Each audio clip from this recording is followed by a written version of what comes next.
627 год. Медина. Город на грани нервного срыва. Молодую женщину, жену лидера молодого государства, публично обвиняют в измене. Месяц тишины, месяц, когда нет откровений.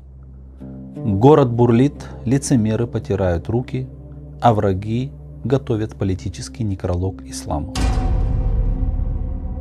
Мы привыкли судить прошлое по законам настоящего. Мы смотрим на 7 век через призму 21 и удивляемся, почему картинка искажена. Сегодня мы сорвем ярлыки. Мы не будем говорить о мнениях сторон. Мы будем говорить только о фактах. И они заставят замолчать критиков и скептиков. Почему самые яростные враги пророка, алейхиссалату вассалям, в Мекке, люди, которые называли его и сумасшедшим, и колдуном, никогда, представьте, никогда не обвиняли его в аморальности, в том числе из-за якобы раннего брака с Айшей, ради Аллаху. И почему христианские короли, иудейские патриархи веками жили по тем же стандартам, которые сегодня пытаются выставить аномалией? Но мы не слышим критики в их адрес. Сегодня мы разберем дело Айши бинт Абу Бакр. От ожерелья в песках до командования армией. От споров о возрасте до признания ее одним из величайших интеллектов человечества.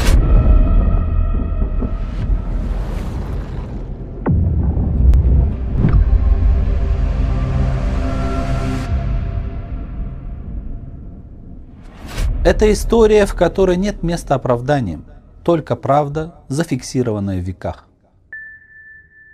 Начнем с цифр. Самый сильный козырь критиков – возраст.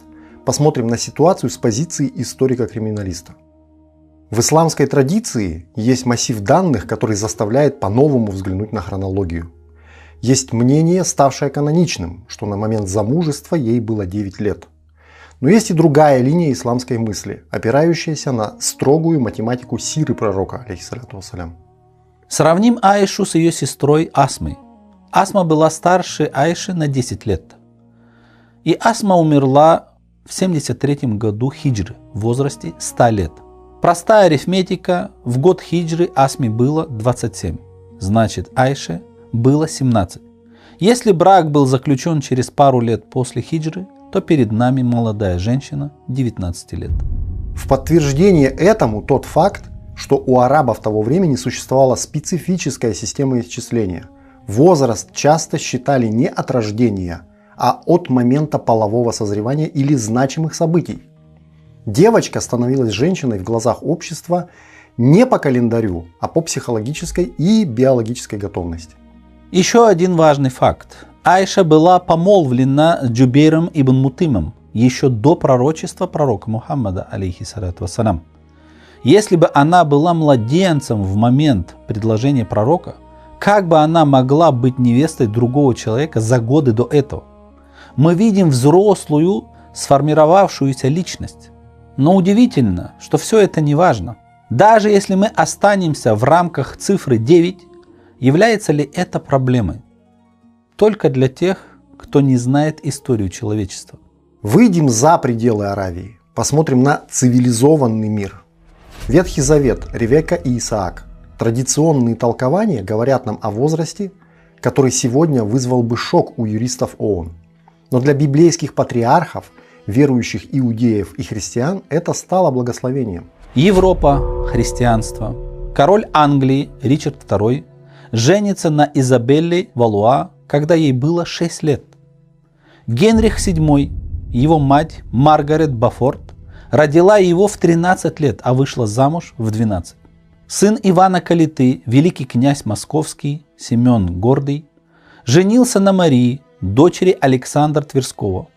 На момент заключения этого, уже третьего для князя брака, невесте было около 12. Иван III был обручен с тверской княжной Марией Борисовной, когда ему было всего 7. Сама свадьба состоялась, когда Ивану исполнилось 12, а невесте около 10. Это не были исключения, это был закон выживания и сословной дипломатии. Средняя продолжительность жизни была низкой, детская смертность огромной. ждать до 25 лет означало не оставить наследников. Применять современный термин, такой как педофилия, к средневековью – это наукообразное невежество. Этот термин подразумевает патологическое влечение к детям. Но в ту эпоху детство заканчивалось с физиологическим созреванием. Психология и биология шли рука об руку. Наконец, современный мир, возраст согласия в Испании до 2013 года составлял 13 лет. В Японии на федеральном уровне долгое время стояла цифра 13. И еще масса подобных примеров. Мы не можем судить прошлое с высоты своего психологического комфорта. Подумайте, в Мекке жили мушрики, заклятые враги пророка, алейхиссалату вассалям. Абу Джахль, Абу Лахаб. Они искали любой повод, чтобы высмеять ислам. Они называли пророка лжецом, обвиняли в колдовстве, но никто из них не сказал: «Ты женился на слишком молодой». Почему? Да потому что в их реальности это было нормой. Это был союз двух благородных семей, который приветствовало все общество. И факт, что сама Аиша, да будет доволен ей Аллах, была абсолютно счастлива в этом браке. Если бы это было не так, она бы, воспользовавшись возможностью, ушла хотя бы во время события выбора, когда пророк, алейхиссалату вассалям, сказал женам: «Если вы желаете мирской жизни и ее украшений, то придите, я наделю вас благами и отпущу вас прекрасным способом. Но если вы желаете Аллаха, его посланника и последнюю обитель, то Аллах приготовил для добродетельных из вас великую награду». Мухаммад, алейхиссалату вассалям, предложил Аише, радиаллаху анха, посоветоваться с родителями. Она же определилась незамедлительно, сказав: «Неужели по поводу тебя я буду советоваться с родителями? Я выбираю Аллаха, его посланника и последнюю обитель». Вернемся к истории, с которой начали. Ночь, пустыня, караван возвращается из похода. Аиша, да будет доволен ей Аллах, на минуту покидает свой паланкин и понимает: ожерелье исчезло. Обычная вещь, ониксовые бусы из зафара, но для нее это важно. Это был подарок пророка, алейхиссалату вассалям. Она возвращается искать их в темноте. Когда она находит ожерелье и идет назад, караван уже ушел. Мужчины подняли пустой паланкин на верблюда, не заметив разницы в весе, настолько легкой и хрупкой она была. Аиша остается одна в океане песка. Она не бежит в панике, она ложится и ждет, зная, что за ней вернутся. Ее находит Сафван ибн Мутааль. Он не произносит ни слова, кроме слов поминания Бога. Она садится на его верблюда, он ведет его под узцы, они входят в Медину при свете дня на глазах у всего города. И вот тут начинается настоящий триллер. Абдуллах ибн Убай, лидер лицемеров, видит в этом шанс. Он запускает вирус клеветы. Жена пророка наедине с молодым мужчиной. Вы понимаете, что это значит? Шепчут на каждом углу. Город закипает, Медина расколота. Друзья пророка требуют наказания. Семья Аиши в ужасе. Сама Аиша тяжело заболевает.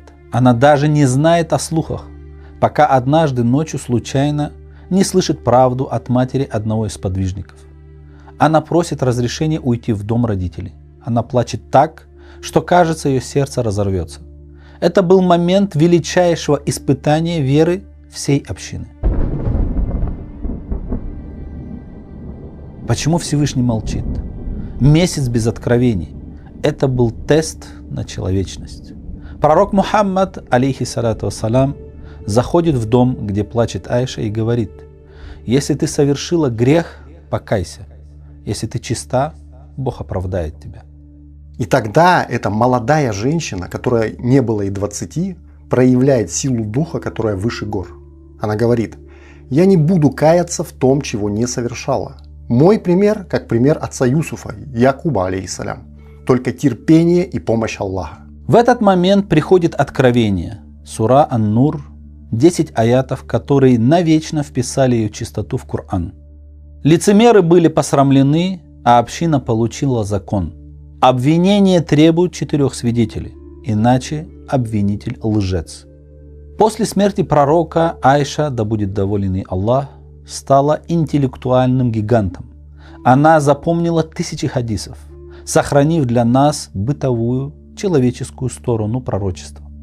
Ирония истории. Через много лет она снова окажется на верблюде, но уже во главе армии. Когда мусульманская община оказалась на грани раскола после убийства халифа Усмана радиаллаху анху, именно Айша радиаллаху анха вышла вперед. Она возглавила движение за справедливость. Да, это привело к трагическому столкновению, но сам факт того, что за женщиной пошли тысячи воинов, среди которых были сподвижники первой величины, говорит о ее невероятном авторитете.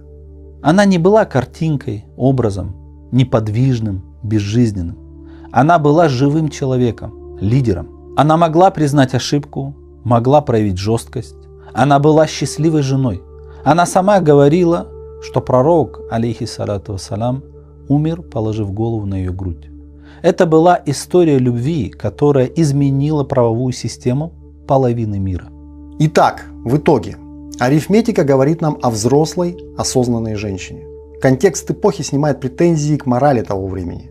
История ожерелья показывает ее как символ чистоты, защищенной самим Аллахом. А ее политическая роль показывает, что в исламе женщина имеет вес и может быть голосом нации. Когда сегодня кто-то пытается использовать имя Айши для атаки на ислам, он атакует не религию, он атакует историческую правду. Он пытается навязать прошлому современные фобии. Но факты остаются фактами. Она была учителем величайших ученых. Она была политическим тяжеловесом. Она была любимицей лучшего из людей. Если вы ищете проблему в ее возрасте или в ее поступках, вы ищете ее в своем воображении. Для тех, кто был там, для ее отца Абу Бакра, для нее самой и даже для врагов, мушриков из курейшитов, ее жизнь была триумфом. Айша не нуждается в защите. Ее наследие в каждой книге по праву, в каждом хадисе и в каждом сердце, которое знает цену истинному достоинству. Она мать правоверных не по титулу, а по сути. И время над этим не властно.